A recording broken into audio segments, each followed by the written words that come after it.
Tu dois t'oublier, puisque tu dois devenir grand. La femme samaritaine, vous pouvez lire ça, Jean 11, 44.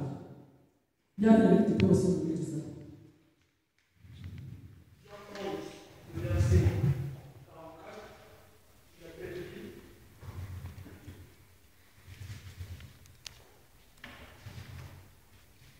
Et après le mort sorti, le pied. Pour Lazare. Et le mort sorti, le pied et le main liés des bandes, et le visage enveloppé de neige. Jésus leur dit, déliez-les et laissez-les aller. Vous avez entendu ça, c'est pour les liens des femmes. Il y a d'autres liens qui ne nous abandonnent jamais. Les liens des familles, les liens héréditaires. Après ta conversion, quand tu es mal, il y a d'autres liens. Même quand tu es dans le Seigneur, les ça te poursuit. Tu dois trouver les hommes de Dieu pour parler et pour chercher la délivrance.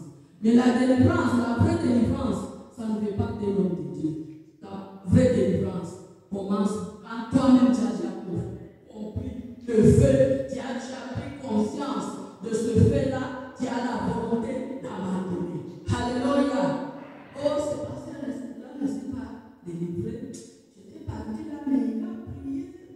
Je n'ai même pas senti des chairs de boue. Non, je vois une. Non, ce n'est pas le pasteur qui délivre. Tu dois d'abord prendre conscience du fait, des liens. Tu dois comprendre d'où ça vient. Quand tu viens chez l'homme de Dieu, tu as la volonté d'être délivré. Tu as compris la parole de Dieu. Alléluia. Nous avons aussi l'exemple de Bartimée.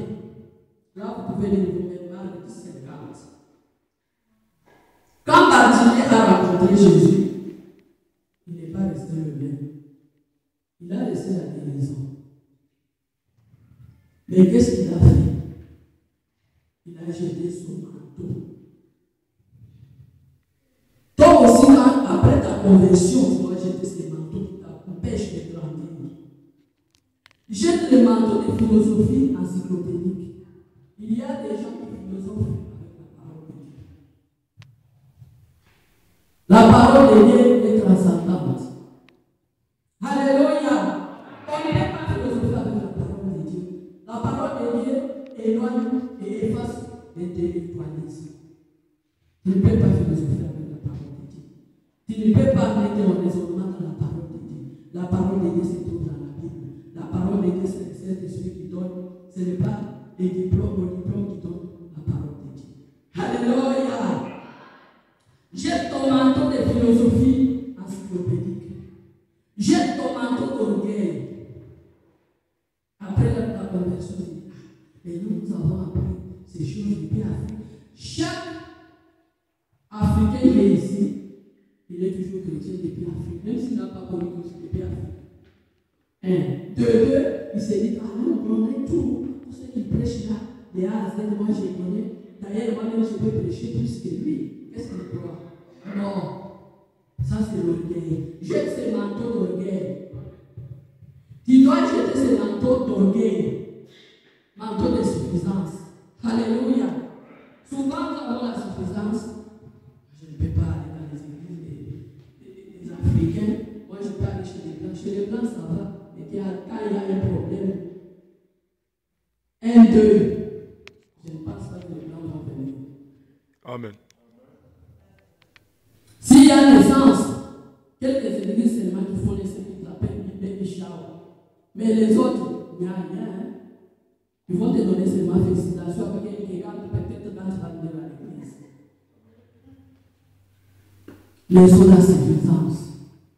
Quand tu viens à l'église, tu dois te faire d'abord comme si tu ne connais rien pour apprendre. Puisque la vie chrétienne, on apprend tous les jours. Même les archibishops, même les bishops. Si quelqu'un sait ça, apprendre, il devient suffisant, il a la suffisance, c'est à ce moment-là qu'il va descendre comme un bébé spirituel. Il va quitter l'escalier des bishops pour descendre en bas. Chaque personne a besoin d'apprendre. Alléluia.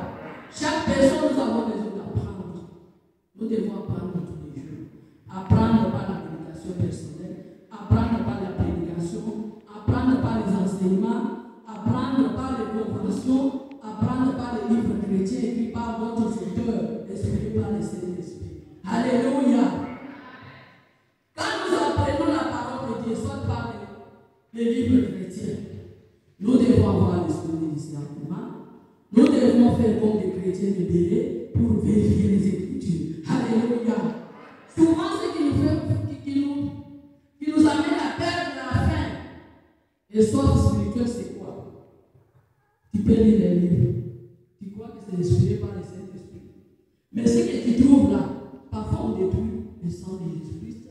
Parfois on parle mal du Saint-Esprit. Et toi tu dis non, c'est vrai. Parfois on parle même, il ne faut même pas donner la Bible. Tu dis non, c'est vrai. J'ai lu un livre, cet homme te dit là, bien écrit, je ne donnerai pas la Bible. Je ne prierai pas pour le sang. Et quand tu viens à l'église, tu commences à prier pour le sang de Jésus-Christ. Toi tu es là. Puisque tu sais que ce n'est pas ça. Non. Quand tu lis les livres chrétiens, tu dois vérifier. Ça, c'est notre code. Des lois de Dieu, on peut appeler ça. Puisque c'est là où tu dois vérifier. Qu'est-ce que la parole de Dieu me dit? Ces livres-là me disent comme ça. Mais qu'est-ce que la parole de Dieu me dit? Si tu ne comprends pas toujours, cherche ton pasteur. Puisqu'un vrai chrétien, c'est quelqu'un qui a un père spirituel.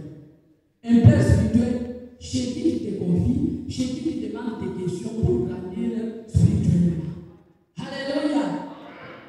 Parmi nous ici, je ne sais pas combien on a des questions à demander au pasteur. Il est parti au Canada, c'était pour une semaine. Il a fait cette semaine, mais les autres cherchent le reste. Pourquoi? Il est trop consulté par des gens.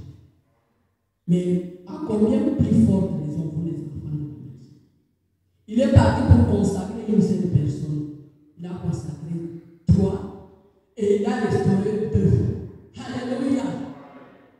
Vous devez faire l'effort pour vous confier à vos pères spirituels.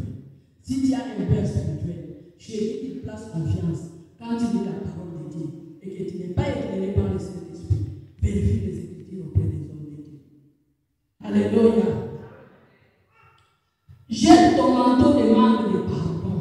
Manque de pardon.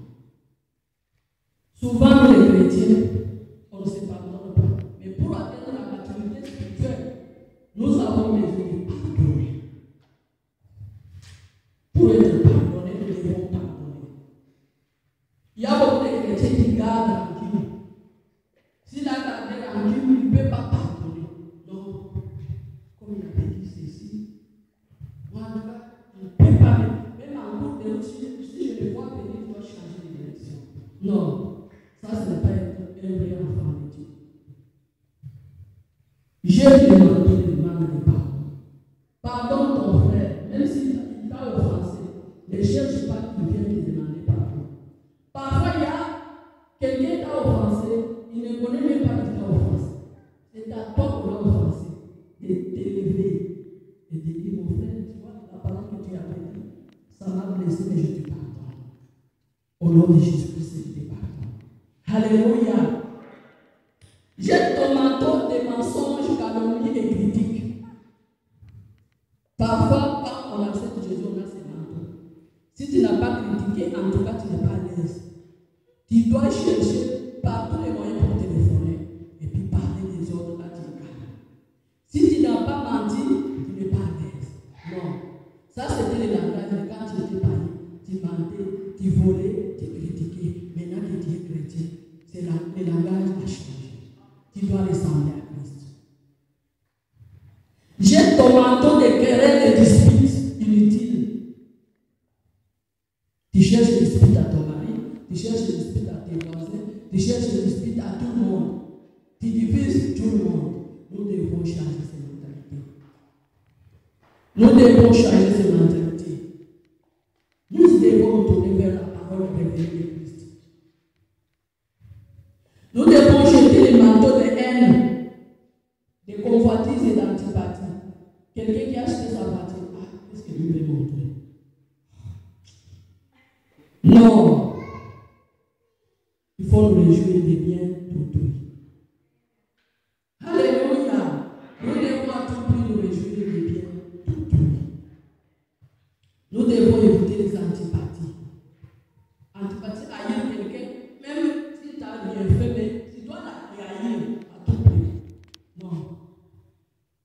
Nous avons notre troisième